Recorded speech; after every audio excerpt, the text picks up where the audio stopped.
ఈ సభ ఇప్పటికైనా చేయడం అనేది చాలా గర్వకారణం. ఎందుకంటే భాగ్యనగరం కూడా ఈరోజు ప్రమాదంగా మంచుంది. ఎందుకంటే భాగ్యనగర్ నిండా కూడా రోహింగ్యాలు వివిధ రూపంలో బర్మా నుండి బంగ్లాదేశ్ సరిహద్దు దాటి వచ్చి ఈ యొక్క భాగ్యనగర్ నిండా కూడా నిండిపోయి ఉన్నారు.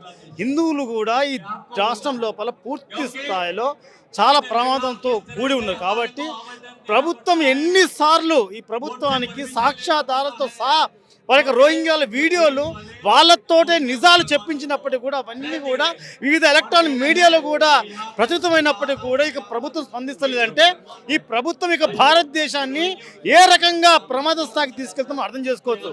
ఈరోజు రేవంత్ రెడ్డి గారు మాట్లాడుతున్న విషయం ఏంటంటే కాంగ్రెస్ అంటేనే ముస్లిం అంటే కాంగ్రెస్ అని చెప్తా ఉన్నారు.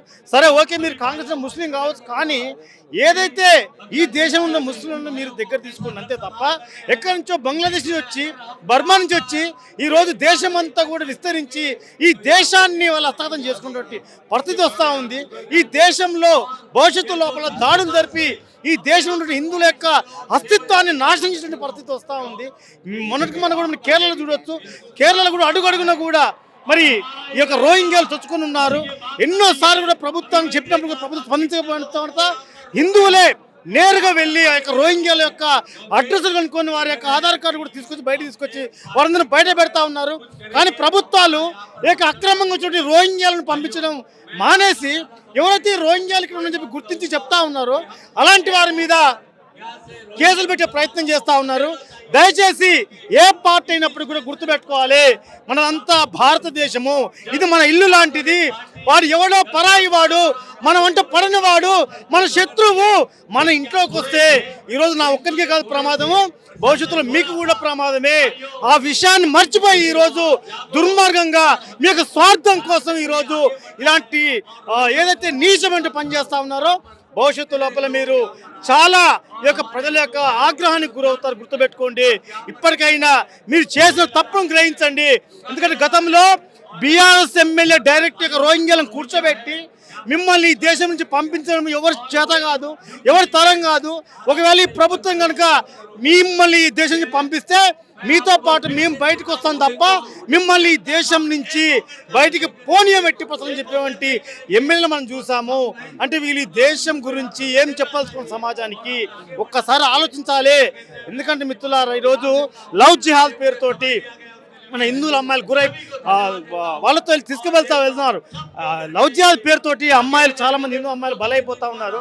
స్కూళ్ళ దగ్గర వివిధ స్ట్రీట్లలో వీళ్ళు తక్కువ రేట్లకు టిఫిన్లు కావచ్చు, కోవాలు కావచ్చు, ఇలాంటి అమ్ముతూ అవి హిందువులకు తక్కువ రేట్లో విక్రయిస్తూ హిందువులని వాళ్ళకు సంతానం కలగకుండా పరిస్థితి తీసుకొస్తా ఉంది. ఎందుకంటే గతంలో శ్రీలంకలో కూడా ఇది లీగల్గా బయటపడ్డ అంశం. హిందువులకు బిర్యానీ కావచ్చు తక్కువ రేటుకి ఇచ్చేసి ఎవరిని కూడా పిల్లలు కాకుండా చేసినటువంటి పరిస్థితి. అందుకోసము ఏదైతే రేవంత్ రెడ్డి ప్రభుత్వం ఉందో మీరు కాసేపు మీకు స్వార్థాన్ని పక్కన పెట్టి దేశ ప్రయోజనాలు, దేశ భద్రత గురించి ఆలోచించి ఈ రోహింగ్యాలను బయట పంపించండి. బయట దేశంలో హిందువులను, ఆ దేశంలో పుట్టిన వాళ్ళను హిందువైన కారణంగా సజీవంగా పెట్రోల్ పోసి చెట్టు కట్టి చంపుతా ఉంటే మరి అక్రమంగా వచ్చినటువంటి ఈ దేశానికి వచ్చిన వారికి మీరు ఎందుకు ఇలా ఇల్లు కట్టుకొని మరి ఇక్కడ నివాసం ఉండే విధంగా మీరు ఎందుకు వాళ్ళకి ఆధార్ కార్డులు కావచ్చు, ఇందిరా ఇల్లు కావచ్చు, ఎక్కడి నుంచి వస్తున్నారు? అదే అంటే ఇక్కడ ఈ దేశంలో పుట్టిన వారికి, గడ్డ మీద పుట్టిన వారికి ఈ ప్రభుత్వ పథకాలు అందాలంటేనే చాలా ఇబ్బందికరంగా ఉంది. అటువంటిది ఎవడో సరిహద్దు దాటి వచ్చి అక్రమంగా ఈ దేశంలో ఉంటే వానికి ఇందిరం ఇల్లు వస్తూ ఉంది, అక్రమంగా ఆధార్ కార్డ్స్ వస్తున్నాయి, ఐడెంటి కార్డులు వస్తున్నాయి, వాడు దర్జంగా బతుకుతా ఉన్నాడు. ఈరోజు ఈ దేశంలో గడ్డ మీద కూర్చొని మనం భయపడుతూ బతకాల్సిన పరిస్థితి ఏర్పడతా ఉంది.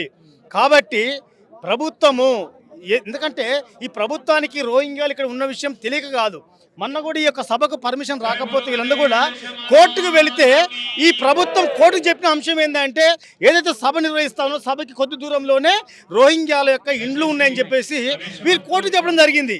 అందుకోసం పర్మిషన్ ఇవ్వద్దని. అంటే ఇక్కడ రోహింగ్యాలు అక్రమంగా వచ్చి ఉంటున్న విషయం మీకు తెలుసు కదా. మరి అలాంటప్పుడు మీరు ఎట్లా ఏ రకంగా ఇక్కడ ఉండనిస్తూ ఉన్నారు? అంటే దీని వెనుక మీ యొక్క ఉద్దేశం ఏంది? దయచేసి హిందూ సమాజం అంటే కోపం ఉందో ఇంకే రకంగా మీకు కోపం ఉండొచ్చు, కానీ మీరు రాజకీయంగా చూడండి తప్ప మీ యొక్క రాజకీయ స్వార్థ ప్రయోజనాల కోసము ఈ దేశం ప్రజలను మాత్రం దయచేసి ఇలాంటి దుర్మార్గులకు బలి పెట్టదన్నదే మా యొక్క అంశం. అందుకోసం ఇప్పటికే సమాజం జాగృతం అవుతూ ముందుకు వస్తూ ఉంది. ఈ టీవీలో యొక్క వీడియో చూస్తూ ఇంటి దగ్గర కూర్చోండి హిందువులారా, ఒక్కసారి మీరు గుర్తుపెట్టుకోండి, ఇది మా ఒక్కరి సమస్య కాదు, కేవలం భాగ్యనగర వాసుల సమస్య కాదు, ఇది హిందూ అయిన ప్రతి ఒక్కరి కూడా ఈ ప్రమాదం పొంచి ఉంది. గుర్తుపెట్టుకోండి, ఎక్కడో బంగ్లాదేశ్లో దీపు కంటుకున్న మంటలు నీ ఇంటికి అంటుకో ముందుకే నువ్వు అప్రమత్తం అయితే తప్ప ఈ దేశంలో జీవించలేని పరిస్థితి ఖచ్చితంగా వస్తుంది. ప్రమాదం ఇది ముదరక ముందే ప్రభుత్వం మేల్కోవాలి. ప్రభుత్వం మేల్కోకపోతే ప్రజలుగా, భారతదేశ పౌరులుగా ఈ దేశము మాదన్న ఒక ప్రేమతో, దేశభక్తితో ఈ యొక్క రోహింగ్యాల తరిమిగుట్ట అంశాన్ని మేమే తీసుకోవాల్సిన పరిస్థితులు. ఆ పరిస్థితి మాత్రము ప్రభుత్వం తర్వాత ఇబ్బందికి గురవుతుంది. దయచేసి ప్రజల యొక్క ఆగ్రహాన్ని ప్రభుత్వం చెవి చూడక ముందుకే ఈ రోహింగ్యాలని పంపించే ప్రయత్నం చేయాలని చెప్పేసి కోరుతాము.